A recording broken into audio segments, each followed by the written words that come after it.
everyone. Today we'll learn something about the stock screener. Um, I thought I'll make a video about it because when I'm investigating some stocks, I always find it useful because there are a lot of stocks which are listed on NSE, and you sometimes don't know that where to start and which stocks, basically which short list of stocks to start with.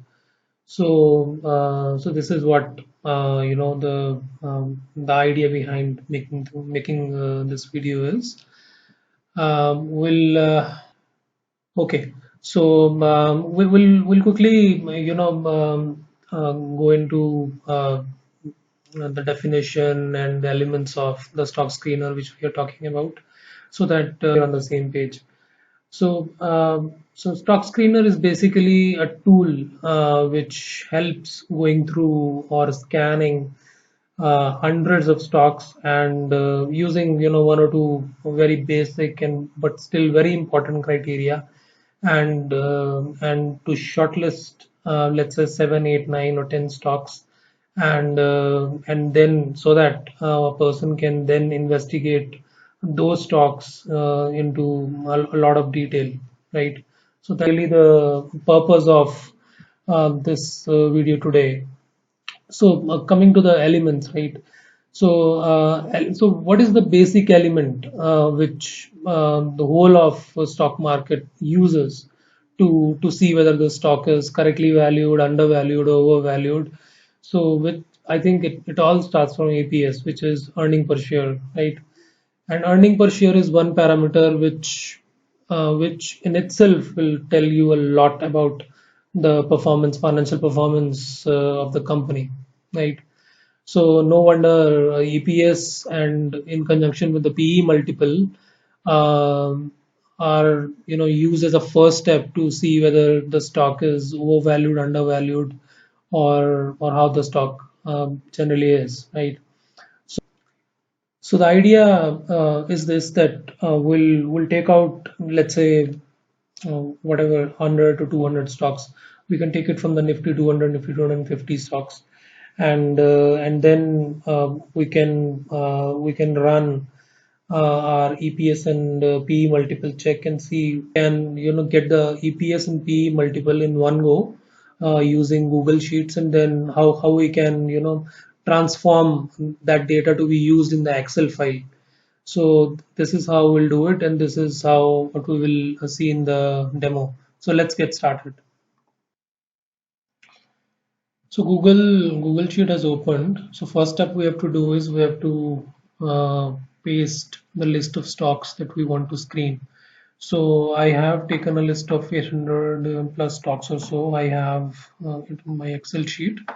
So what I'll do is I'll just paste the list of stocks here in Google Sheet to start with.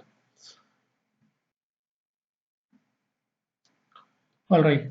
So here are the stocks. One thing you will notice here is that in the stock symbol, I've appended NSE. This is required because if you use Google Sheets, since it provides data across many exchanges, sometimes it does not understand that which exchange you are referring to. So it is always better to append the exchange name where the stock is listed. So I have appended NSE here. So what we will quickly do is, first we need the price, then we need the EPS, and then we will need the PE, price to earning ratio. So we'll go to the formula. It is Google Finance. We will symbol is this, and then for this we need price, right? Similarly,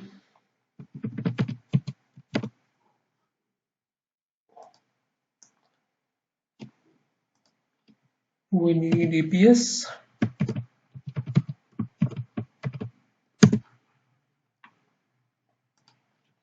and then PE.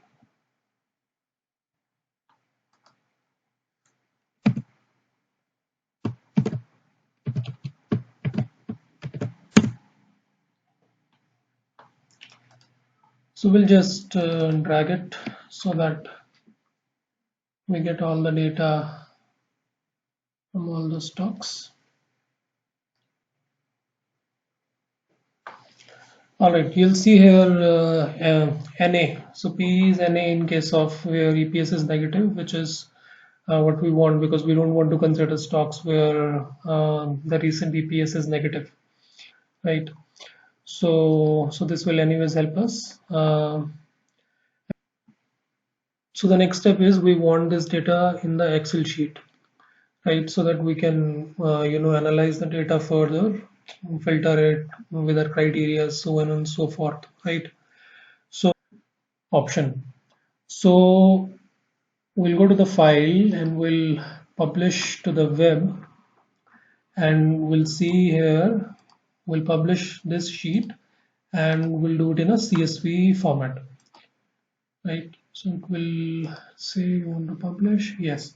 So we've just gotten the link of this Google Sheet spreadsheet, and this link will help us in importing the data into the Excel sheet.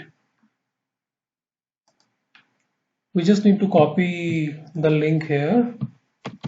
So we'll copy the link and open the Excel file. So I have the Excel file already opened with me. So we'll open the Excel file here. So what we will do is we'll go to, so there is a option of get data from web. So we'll click there.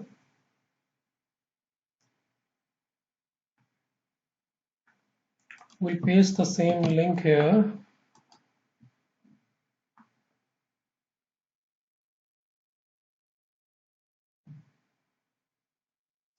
Yeah, you'll see here that all the data has come here. So we just need to click on transform data to see the data is in the correct format or not. I'll show you. All right, so this is the data which we have. So we'll have to see the data is in the correct format or not. You'll see here, tiny symbols, ABC, which is correct, and again ABC, which is correct. Now the price data should be in decimal form. So this depicts actually decimal 1.2. That means it's a decimal format.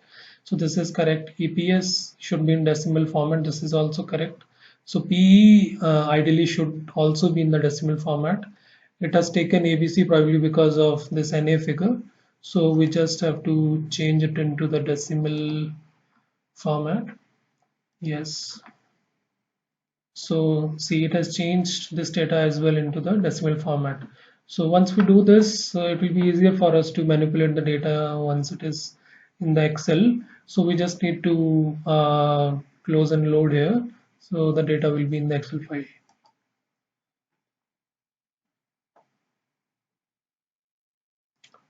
All right, see, the data has come now in the Excel file. Now we have all the data in the Excel file. The next step is to just to formulate what our criteria should be. Now criteria, so the criteria which I follow is we have the stock PE with us. So stock PE should be less than the industry PE. So this is why I have the sector column also along with the stock name, so that we can use the industry PE as well, right? So once we have the, I have the industry PE figures with me. So once we have the industry PE figure, we can compare with the stock PE, and we can use some sort of ratio that the ratio between your stock PE and industry PE should be less than 0.5 or so. So then there is a good amount of difference that stock is really undervalued, and also the EPS should be positive. Yes, of course, that is there. One more criteria which I use is in terms of price. That the price, I generally take stocks which are which have value. I don't take stocks which are less than 30, 40 or 50, even less than 100 or so, because generally there are a lot of fluctuations in the stocks where the prices are low. And so as a you can use your own criteria, but this is my criteria that I take stocks which are the price is greater than 200 or so, and the ratio between industry PE and the stock PE, it should be less than a factor of zero point 0.5. So let's see what we get once we apply this criteria. We can change the criteria. When you can change the criteria, you have the data with you. You can change the criteria as per your liking. So, but let's see that once we apply this criteria, that out of 888 stocks, how many stocks we get, right? So let's do that. Okay, so next step is to get the industry PE here.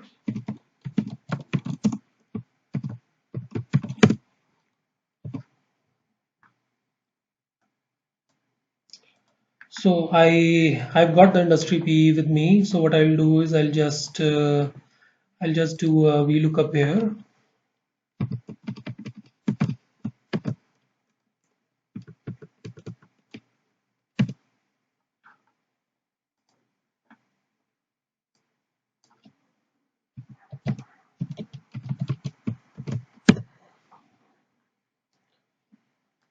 Now the criteria.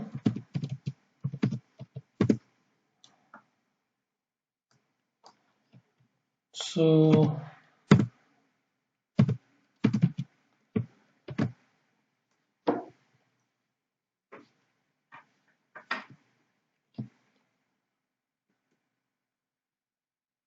so the criteria is this P should be, as a thumb rule, should be less than or equal to 10.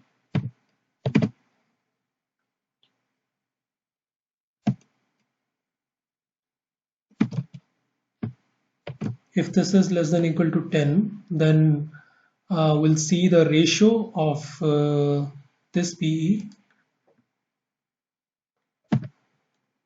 with industry PE.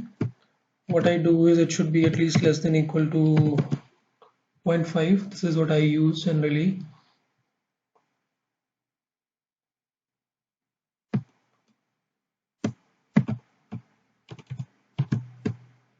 If it is true, then yes. Otherwise, no.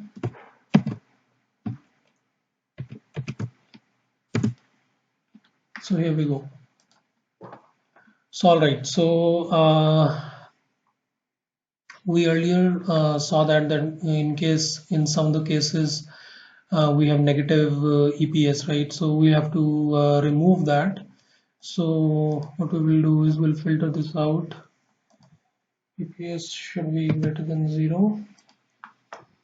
So this is filtered, and this price should be, as I said, I generally use a fact stock prices which are greater than 200 or so, and so this is 199, and this we have to choose here, yes. So here we go. So we have a list of 35 stocks here, which are out of 885, which is, even less than 1/10. So we have screened, let's say, 888 stocks, and we have got 35 stocks as per our criteria, which, as per our criteria, are value stocks. So you can use your own criteria and tweak the criteria and see what results you get based on EPS and PE multiples. But this is what we have. I hope this video helped you. Thank you.